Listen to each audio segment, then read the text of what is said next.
단식 황교안의 저녁 드시러 오십시오. 만찬에 초대했습니다. 자, 김민지 기자. 황교안 대표 오늘 단식 며칠째죠?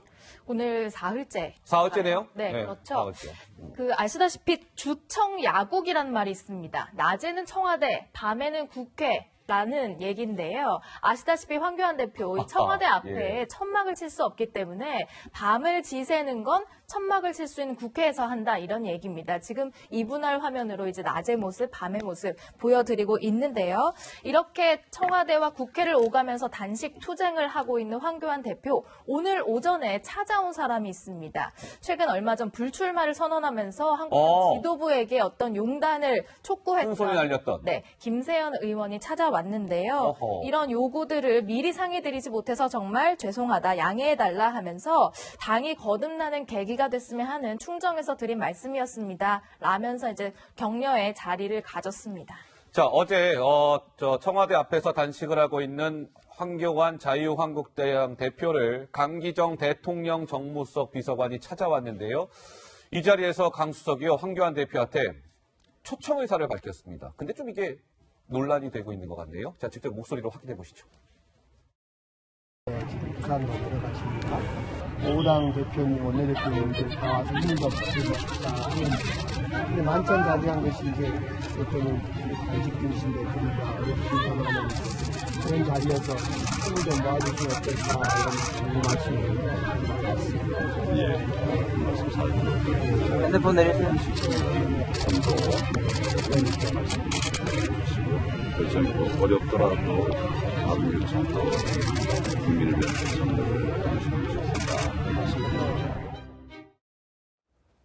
자, 강기정 대통령 정무수석이 한 아세안 특별 정상회의가 지금 이제 부산에서 열리게 되는데 그 만찬에 좀 와주십사 부탁드립니다. 황교안 대표님. 그때 황교안 대표가 단식 중이라고 대통령께 전해라. 한국당에서는 아니 지금 뻔히 단식하고 있는 거 알면서 지금 놀리는 겁니까? 이런 반발의 목소리가 나오고 있다고 하는데요. 한국당 이거 놀리는 겁니까? 어떤 겁니까? 예, 지금 방금 이제 두 사람의 대화 과정에서는 뭐 이게 놀리는 거냐 이런 얘기가 나오진 않았지만 자유한국당 내부에서 그런 얘기가 나오는 것 같아요. 그런데 사실 물론 더불어민주당이나 청와대에서는 황교안 지금 자유한국당의 대표가 세 가지를 요구하면서 지금 단식을 하고 있잖아요. 지소미아 이제 다행히 조건부지만 연장이 됐습니다. 지소미아 연장 하나는 들어줬어요. 예, 하나는 들어줄 황교안 대표 셈이네요. 지금 세 개를 했기 때문에 또 하나는 이제 선거법. 선거법도 있고 그다음에 공수처도 예. 있습니다. 나머지 두 개가 안 들어줬는데 단식을 어떻게 할지는 모르겠어요. 그런데 단식하고 있는 제1야당의 대표한테 가서 만찬하는데 오시라 이거 같이 밥 먹자는 거잖아요. 그래서 그냥 단순히 이 단식에 대해서 비판적인 의견을 내고 하는 걸 떠나가지고 저렇게 하면 듣는 사람 입장에서는 마치 조롱하는 듯한 느낌을 받을 수가 있을 것 같아요. 적어도 정치권에서 이건 좀 예의는 아닌 것 같다. 다만 저기서 아까 지금 들어보면 강기정 정무수석 같은 경우도 그 얘기를 이렇게 단식 중이라 말씀드리는 거는 좀 그렇습니다만이라고 단서를 달았어요. 그러면은 좀 있지만은 그럼에도 불구하고 단식하는 분한테 만찬에 오라 이렇게 하는 건 사리에 맞지 않는 것 같습니다. 장경태 위원장 보기에는 한국당이 너무 좀 예민하게 반응하는 겁니까? 아마도 이제 한아세안 특별 정상회의 아니겠습니까? 해외 정상들이 오시는 국빈급 자리입니다. 그 부분에 대해서 제1야당 대표로서 참석을 요청드린 거고요. 어찌됐건 이 단식 중이기 때문에 말씀드리기 어렵습니다라는 또 정무수석께서 직접 가셔서 이런 의사를 또 일정을 공지해드린 거거든요. 만약 말씀을 안 드렸다면 또 제1야당 대표를 무시하는 것 아니냐라는 또 그런 또 문제 제기가 있었기 때문에 그런 부분이 있는 것 같고요. 또 한편으로는 또 단식에 대한 사실 국민적 공감대가 전혀 없지 않습니까? 공감대가 없다. 왜 단식하고 계신지 사실 이유를 모르겠습니다. 오히려 지금 김세연 여의도 연구원장이시고 이제 부산시당위원장 국회의원을 하고 계시는 분인데 자유한국당 국회의원이신데 이 부분에 대해서 발전적 해체 그리고 황교안 대표와 나경원 대표 원내대표의 사퇴를 요구했었거든요. 이 부분에 대해서 지나치게 면피용 단식이 아닌가 이런 의심이 있습니다. 그렇기 때문에 정말 가쁜 단식 이제는 좀 그만두셨으면 좋겠습니다. 알겠습니다. 자, 황교안 대표 단식 사흘째라고 말씀을 드렸는데요. 범여권에서는 아이고 잘하고 계십니다. 이렇게 얘기하지 않았겠죠? 비판의 목소리를 냈습니다. 직접 들어보시죠. 지소미아 종료를 반대하는 내용은 일본 정치인도 하지 않는데 황교안 대표는 일본의 구구 세력을 대변하는 것인지 묻고 싶습니다. 단식은 항상 출구를 만들기가 어렵지 않습니까? 그 죽을 각오라는 거 아니에요. 아니, 그런데 단식에서 그렇습니다. 굶어 죽은 사람 없어요. 머리 삭발해도 다 길고. 네, 저렇게 비판의 목소리가 나온 가운데 김민지 기자, 오늘 황교안 대표는 누가 뭐래도 나는 죽기를 각오하고 단식을 계속하겠다 이렇게 밝혔다고요? 네, 오늘 역시 의지를 되짚는 그런 SNS 글을 하나 올렸습니다. 누군가는 나의 단식을 폄훼하고 나의 생각을 채찍질하지만 개의치 않습니다. 나는 지켜야 할 가치를 위해서 소명을 다할 뿐입니다. 라고 하면서 단식을 원래 했던 취지인 지소미아 파기, 선거법, 공수처, 철회 등을 놓고 끝까지 최선을 다하겠다는 입장을 밝혔습니다. 예, 자, 저렇게 죽음을 각오하고 나는 단식을 계속해 나가겠습니다. 나의 요구 3가지, 문재인 대통령 잘 들어보십시오. 다 들어주십시오. 이렇게 청와대 앞에서 지금 요구하고 있는 것이죠. 지소미아 파기, 선거법, 공수처 철회. 이게 이제 3개가 황교안 대표가 주장하고 있는 건데요. 어제 황교안 대표 단식장을 찾은 김무성 자유한국당 의원이 화가 좀 많이 났답니다. 무슨 일 때문에 그랬을까요? 김무성 의원의 목소리로 직접 확인해 보시죠.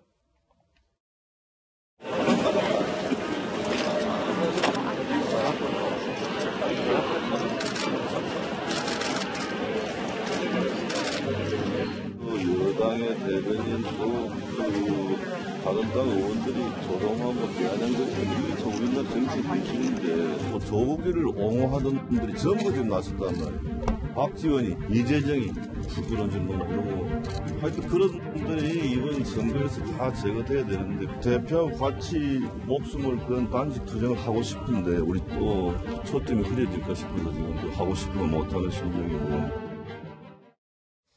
굉장히 목소리는 깔고 얘기했으나 굉장히 감도 높게 얘기했죠? 김무성 의원? 예.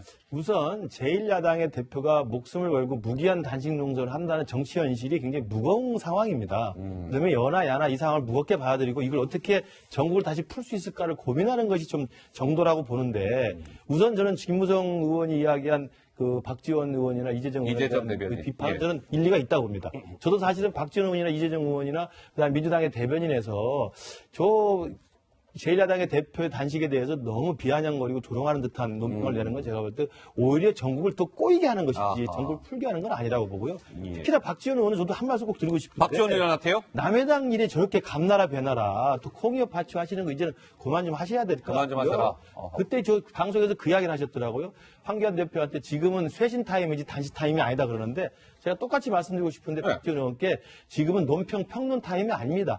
본인의 당당인 대한신당이나 신경 쓰시기 바라고요. 제발 남의 당에 그런 이야기 좀 안 했으면 좋겠고 김무성 의원이 이제 오직 화가 났으면 저렇게 사실은 비속어 비슷하게 써지지 않았겠습니까? 네네. 물론 저 박지원 의원이나 이재정 의원을 비판한 건 좋은데 그럼에도 불구하고 그런 비속어 놈이라는 단어를 쓴 것은 또 저것도 제가 볼 때 김무성 의원도 조금 과한 게 아니었나. 어찌됐든 간에 제1야당의 대표가 그 걸고 있는 3가지 요구 조건이 국민적 공감대가 어느 정도 있는지 없는지는 논란의 여지가 있지만 어찌됐든 결기를 가지고 했다고 한다면 여야가 힘을 합쳐서 그 문제를 풀도록 해야죠. 이걸 더 꼬이게 하고 더 적게 시민들고 더 분노가 늘어나게 하면 안 되겠죠. 예. 자, 김민지 기자. 황교안 대표가 민주당에서는 황교안 대표님 지금 황제 단식하고 계신 거 아닙니까? 이렇게 지금 주장하고 있다면서요. 네, 그런 비판이 나오는 이유가 있습니다. 사실 황교안 대표가 단식을 하는 동안에요. 이 당직자들이 옆에서 좀 같이 고생을 하는 그런 상황이 됐기 때문이라는데요. 일단 근무자 수칙을 정해서요. 당직자들이 한 30분마다 당대표 건강 상태를 체크하고 또 주변에 이상한 사람 없는지 접근을 막고 기상 시간대에는 특별히 근무에 철저하고 또 잘 때 방해가 안 되도록 소음을 제어하는 일 등을 조를 짜서 이제 황 대표 근처에서 한다. 근데 또 이것이 짜여 있는 문건에 이제 맨 밑에 보면 이게 당 대표님 지시사항이다. 지시사항이다. 라고 써 있었기 때문에 아니 황 대표님 이런 것 때문에 이제 당직자들이 너무 고생하는 건 아닙니까? 민폐 단식 아니냐 이런 논란이 빚어진 겁니다. 그러니까 민주당에서는 황제 단식 지금 황교안 대표님 하고 계신 거 아닙니까? 이렇게 주장하고 있는 가운데 한국당에서는요. 한국당 사무처 노동조합에서는 이렇게 또 맞섰습니다. 그러면 당대표 단식하는데요. 딱 6시에 칼퇴근해가지고 죽창가 부르고 사케 마셔야 되겠습니까? 당연히 대표가 단식하면은 사무처 직원들이 옆에서 이렇게 지켜주고 하는 거는 당연한 거 아니에요? 뭐 이런 또 반응인데요. 이게 한국당은 좀 어떻게 보세요? 이 황제 논란, 황제 단식을 둔 민주당과 한국당의 신경전? 사실 이제 이 자체 지금 단식을 하는 게 맞느냐 안 맞느냐 거기서부터 논란이 있잖아요. 예. 사실 지금 이제 장 부위원장 같은 경우에는 국민 공감대가 없다 또 여기 또 김 박사는 또 다른 얘기를 약간 하고 있는데 사실 더불어민주당의 지지자들은 이거 국민 공감대가 분명히 없다고 그럴 거예요. 예. 자유한국당 예. 지지자들은 뭐라고 할까요? 아예 국민 공감대가 있다고 할 거예요. 한번 생각을 해봅시다. 이 단식은 어느 경우에 하느냐면 예. 도저히 대여투쟁을 다른 방법으로 안 될 때 하는 거예요. 그럼 과거 같은 경우는 독재 정권 시절에는 도저히 예를 들면 가택연금을 당했다든지 어허. 도저히 정부가 야당이 소수인데 도저히 아무것도 안 들어줄 때 하는 거거든요. 근데 지금 같은 경우 어떻게 합니까? 더불어민주당이나 청와대에서는 야당을 어떤 정권의 파트너로 인정합니까? 안 하잖아요. 적폐청산 대상으로 보고 있는 거죠. 자유한국당의 의원들은 청산의 대상으로 보지 정치적 타협의 대상으로 지금 현재 보고 있는 상태가 아니거든요. 그렇기 때문에 어떻게 돼요? 공수처법이나 아니면은 선거법. 예, 선거법 모두 어떻게 합니까? 자유한국당 빼고 나머지 당들 합쳐가지고 우리 더불어민주당과 하자 이러고 있는 상태 아닙니까? 그러니까 자유한국당 입장에서는 제1야당임에도 불구하고 전혀 더불어민주당하고 정치적으로 타협할 수 있는 장이 안 만들어지는 거예요. 아하. 그런 측면에서 제가 보기에는 황교안 대표로서는 어쩔 수 없는 그런 어쩔 수 없는 선택이겠다. 선택이다. 그럼에도 불구하고 저는 네.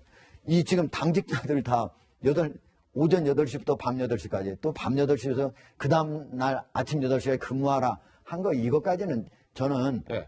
자발적으로 좀 와가지고 하라고 하는 것까지는 모르겠지만 강제로 이렇게 하라고 하는 거는 제가 보기에는 그건 그렇게까지 하는 거는 맞지 않은 것 같아요. 예. 지금 주 52시간제잖아. 하루 8시간 근무제 아닙니까? 예. 예, 저도 이제 그 손학규 대표가 지난 연말에 그 비례대표제 주장하면서 단식을 했잖아요. 단식했죠. 몇 예. 번 찾아뵙고 가서 봤는데 당대표가 무기한 단식 논설을 하니까 당연히 당대표를 보좌하는 그 사무처의 당대표실 직원들은 당연히 자발적으로 그걸 옆에서 보좌를 할 수밖에 없습니다. 그런데 이제 제가 볼 때는 당대표 비서실 정도가 하면 딱 맞아요. 아, 비서실 정도? 그럼요. 왜냐하면 당대표가 공직자이고 다시 공당의 대표이기 때문에 당대표의 건강도 체크해야 되고 당대표가 일정을 소화해야 되기 때문에 주위에서 이 단식이 제대로 되는지를 옆에서 보좌하는 게 맞지요. 네, 네. 그걸 시켜서 하겠습니까? 당연한 건데 제가 볼 때 좀 과한 거지요. 아까 그 표 나오니까 원내 행정국도 들어가 있고 기조국도 들어가 있고 조직국도 들어가 있잖아요. 예. 원내 행정국은 지금 정기국 회기 동안에 어떻게 하면 국회에서 제대로 된 의정활동을 할지 보좌하는 기구입니다. 거기까지 동원해서 조를 짤 필요는 없었던 것 같고 맨 마지막에 대표님 지시사항 이게 당 이걸 왜 대표요. 씁니까? 제가 볼 때 저건 황교안 대표가 지시했을 거라고 저는 생각하지 않습니다. 아하, 예. 제가 볼 때 사무총장님이나 비서실장이 좀 오버했을 것 같고 예. 저게 제가 볼 때 아직 한국당이 구태에서 못 벗어나고 있다 이런 생각이 듭니다. 장경태 위원장 말씀 듣고. 예. 저도 단식을 폄하하고 싶지는 않습니다. 어쨌든 2009년에 미디어법 통과를 반대하면서 정세균 전 국회의장께서 단식을 하셨거든요. 당대표 시절에. 그런데 문제는 선거법 이제 지소미아 같은 경우는 조건위원장이 됐습니다만 선거법과 공수처 설치 등 모두가 다 국회에서 입법사항입니다. 그렇다면 그 당시에는 민주당도 어찌되건 단식을 했었습니다만 여소야대 그러니까 여대 야소 상황에서 의석이 적은 야당이 여당에게 대항할 수 있는 방법이 단식밖에 없었거든요. 네, 그렇기 네. 때문에 근데 지금은 사실 여소야대 아니겠습니까? 여당의 의석이 과반을 넘지 않습니다. 그렇기 때문에 충분히 황교안 대표께서 바른미래당이나 다른 야당과 함께 공조를 한다면 충분히 저 법안 다 막을 수 있거든요. 아하. 그런데도 불구하고 국회에서의 어떤 정치 협상 과정은 전혀 건너뛴 채 또 정치 협상 회의도 오지도 않지 않았습니다. 그렇기 때문에 정말 좀 뭔가 정치다운 정치를 좀 해주셨으면 어떨까 이런 생각이 들고요. 또 사무처 당직자들은 사실 무슨 고생입니까? 대부분 다 저 막내 청년 당직자들이 다 가서 지키고 있는 것으로 알고 있는데요. 예. 그런 부분들은 좀 고생을 좀 나눠서 하면 좋을 것 같습니다. 알겠습니다. 예. 법률적으로는 여소야대지만은 실질적으로는 지금 여대 야소나 마찬가지예요. 실질적으로는. 예. 그래서 이중대, 삼중대 얘기 나오는 거 아니겠습니까? 예, 알겠습니다.